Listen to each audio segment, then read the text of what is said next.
Help me hit 7,000 subscribers. Support the video with a like and share your thoughts in the comments. I read everyone. Thank you. I never thought a single smile could carry so much weight. My name is Lucas. I'm 36, and I've been in a relationship with Claire for 4 years. We've had our ups and downs, sure, but I believed in us.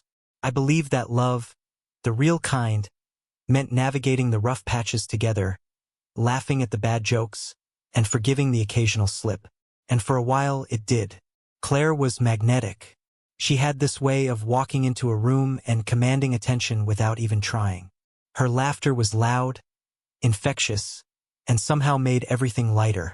I admired that about her, and I always tried to match it with my steadiness, my quiet reliability.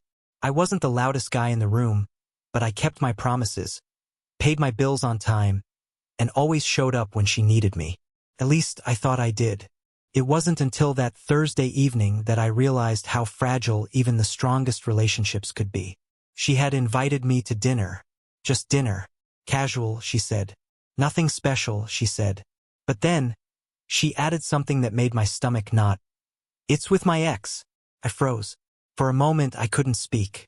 My mind spun in 1,000 directions, imagining scenarios I didn't even want to consider. Why would she need to have dinner with him? What could they possibly have to discuss after all these years? She noticed my silence and smirked. Not maliciously, I think, but with that same confident, untouchable smile I used to find charming. Now it felt like a challenge. I decided to go anyway, not out of weakness but curiosity. I needed to see for myself what this meant. As I drove there, I felt a strange mix of dread and detachment. Part of me wanted to storm out, to walk away and leave her to her choices. Another part of me, stubborn and still foolishly hopeful, thought maybe I was overreacting. Maybe it was harmless. The restaurant was quiet, midweek. We had a corner table, dim lights, and the faint scent of grilled salmon. She arrived first, and I watched her from across the room. She was dressed casually, hair tucked behind one ear, scanning the menu like she was in control of the entire room. That smirk never left her face. And then he arrived, her ex. The man she had spoken about in passing, the one she once claimed was a chapter closed.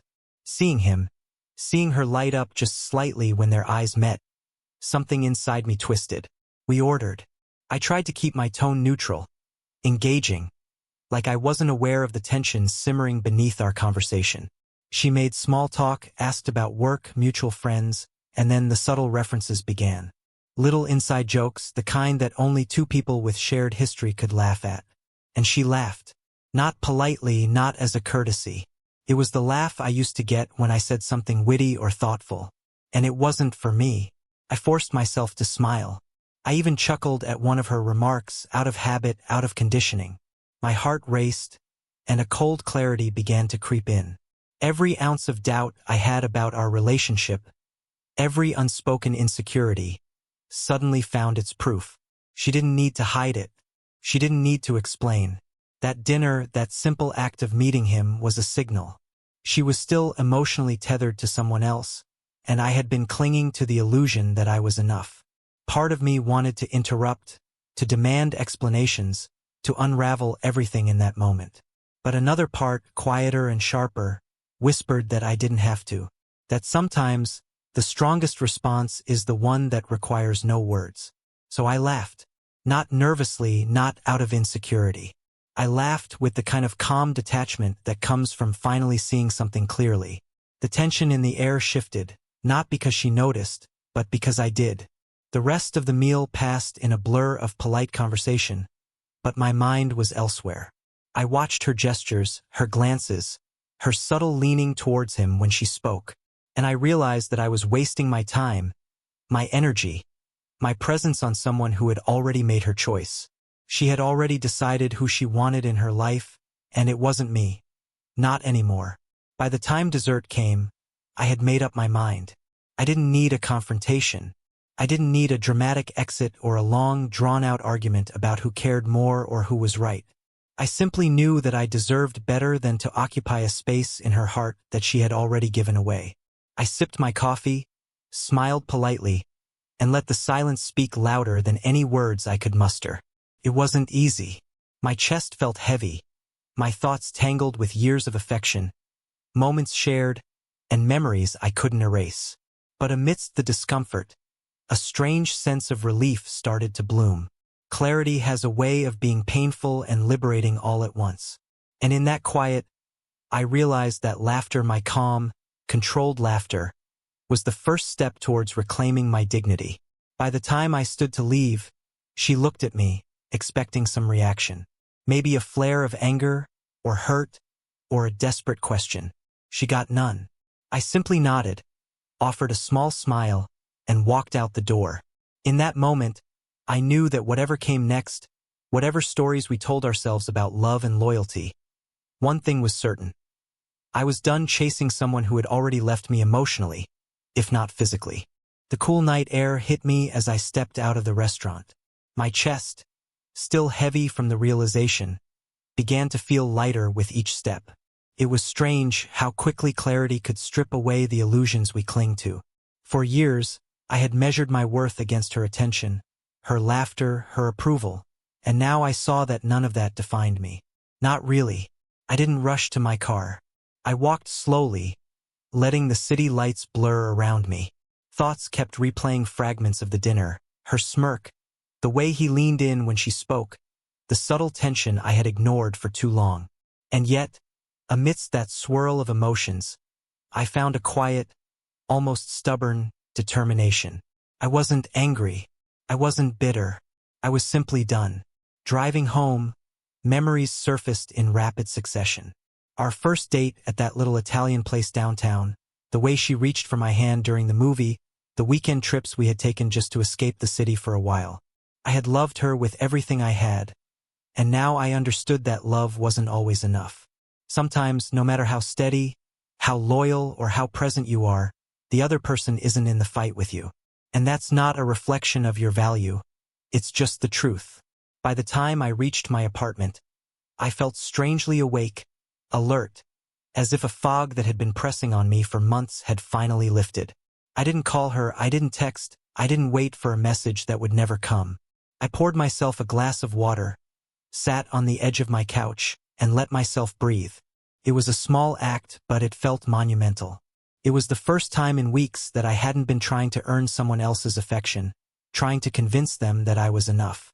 Later that evening, my phone buzzed. A notification from Claire, no doubt checking if I had gone home safely or perhaps waiting for a message full of questions. I didn't open it.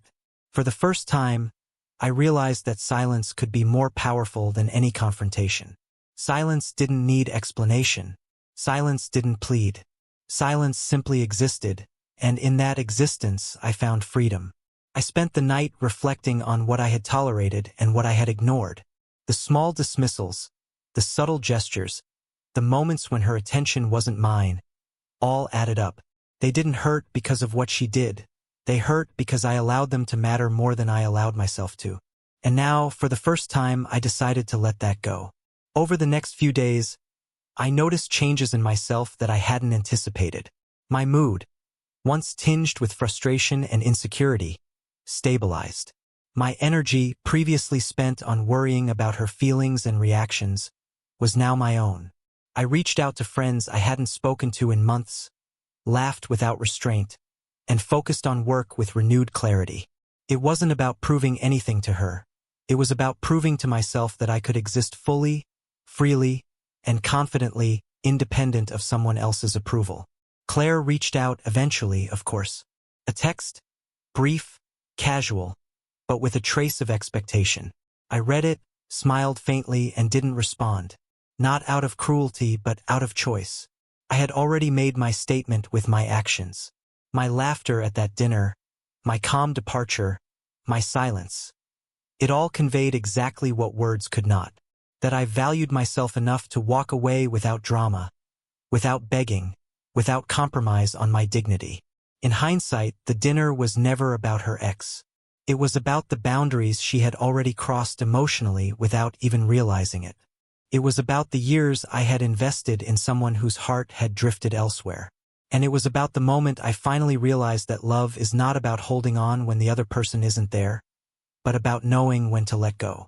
I won't pretend that it was easy.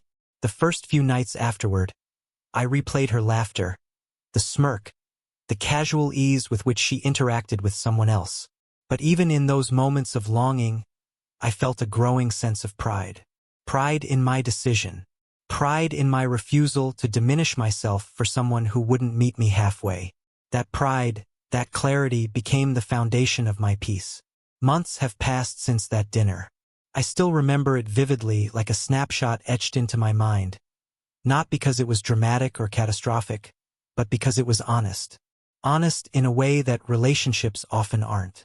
And from that honesty, I learned a truth that I now carry with me. Respect yourself enough to walk away quietly when someone has already chosen their path. Laugh at the absurdity. Let them live with their choices, and then live fully with yours. I often think back to that moment when she smirked, to the calm laughter I forced myself to muster. That laughter was more than a reaction. It was a declaration. A declaration that I would no longer exist in someone else's shadow, waiting for affection that would never arrive.